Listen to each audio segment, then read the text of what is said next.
दोस्तों, कतर ने ईरान को धमकी दी है कि बिना वजह, बिना किसी रीजन हमारे सिविलियंस को, हमारे इंफ्रास्ट्रक्चर को जो ईरान ने नुकसान पहुंचाया है, ये खाली नहीं जाएगा, अनआंसर्ड नहीं होगा।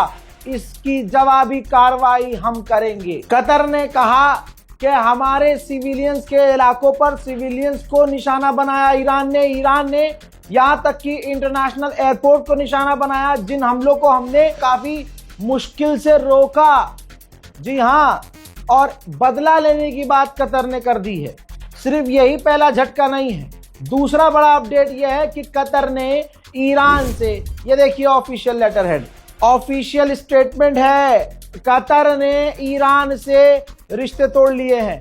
जी हां, सही सुन रहे हैं आप, कतर ने ईरान से सारे रिश्ते तोड़ लिए हैं। मेरे दोस्तों, ईरान ने पीट के सबको एक लाइन में लगा दिया है।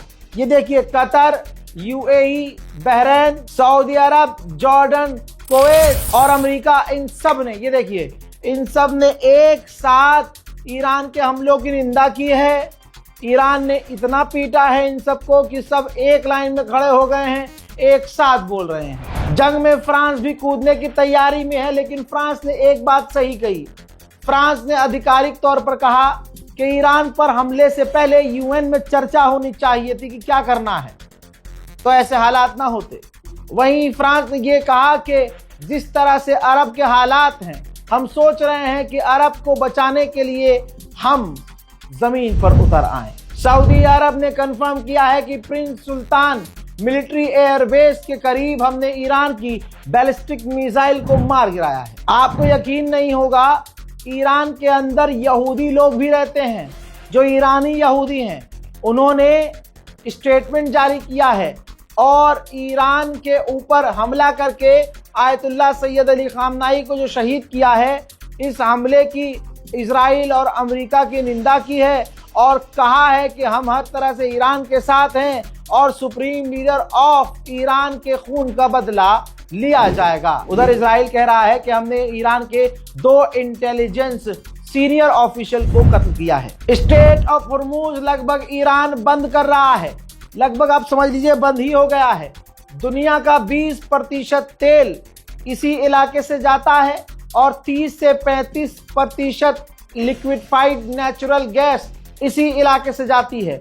अब ये पूरी तरह से एरिया बंद हो रहा है, इसीलिए सोने के दाम भी आप देख रहे होंगे बढ़ रहे हैं, इसीलिए गैस और तेल के भी दाम बढ़ रहे हैं। ईरान के राष्ट्रपति ने कहा कि मैंने अपने लोगों को आदेश दिया है कि लोगों को बचाने का, लोगों के लिए काम करने के लिए सड़कों पर आएं, लोगों के लिए काम करें और जंग को खत्म करने की तरफ आगे बढ़े। हजरात, फुटबॉल बन गया है अपना वाला। दोस्तों, रशिया से तेल लेना ट्रम्प की धमकी से बंद कर दिया था हमने।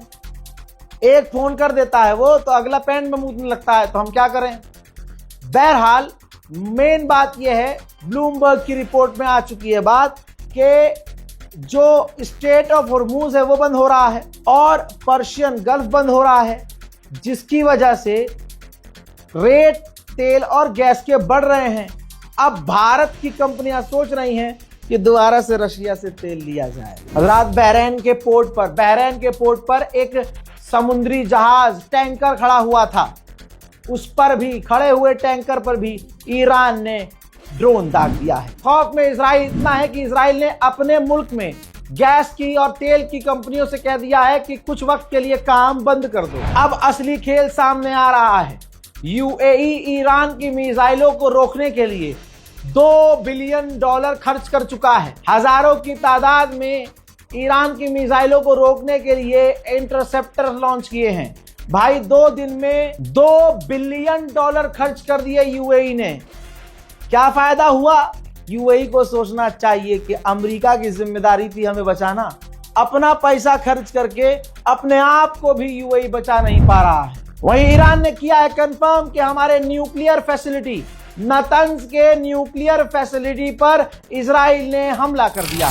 ईरान ने सफाई दी है कि हम किसी भी तेल की कंपनी या तेल की फैक्ट्री, रिफाइनरी पर हमला नहीं करेंगे। हमारा ऐसा कोई इरादा नहीं है कि किसी देश के हम इंटरेस्ट को नुकसान पहुंचाएं। लेकिन हम उन तमाम जगहों को निशाना बनाएंगे जिसमें अमेरिका इजराइल का फायदा और इंटरेस्ट होगा। जहां अमेरिका और इजराइल होंगे हम वहां हमला करेंगे। अमेरिका का जो बेस है बहरीन में, उसकी सैटेलाइट इमेज देख लीजिए, बिफोर और आफ्टर देख लीजिए। ईरान के हमले से पहले कैसा था और ये देखिए ईरान के हमले के बाद पूरा अमेरिका का मिलिट्री बेस कोयला हो चुका है जलकर। इजराइल की तो सांस इतनी अटकी हुई है कि इजराइल ने अपना इंटरनेशनल बेन गुरियन एयरपोर्ट अगले फ्राइडे तक के लिए परमानेंट बंद कर दिया है। ईरान तो रुक ही नहीं रहा है।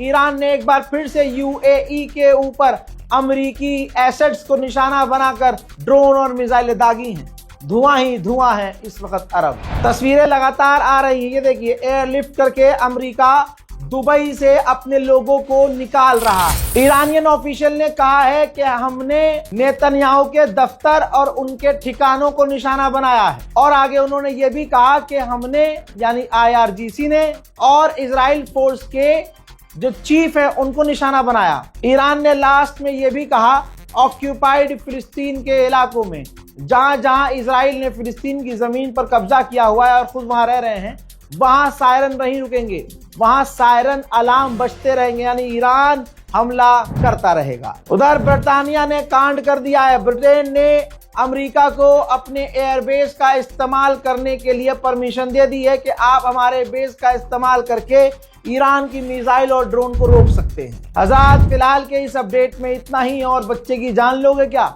चैनल को सब्सक्राइब कीजिए, वीडियो को शेयर कीजिए और इंतजार कीजिए मेरे अगले अपडेट का। तब तक के लिए वस्सलाम।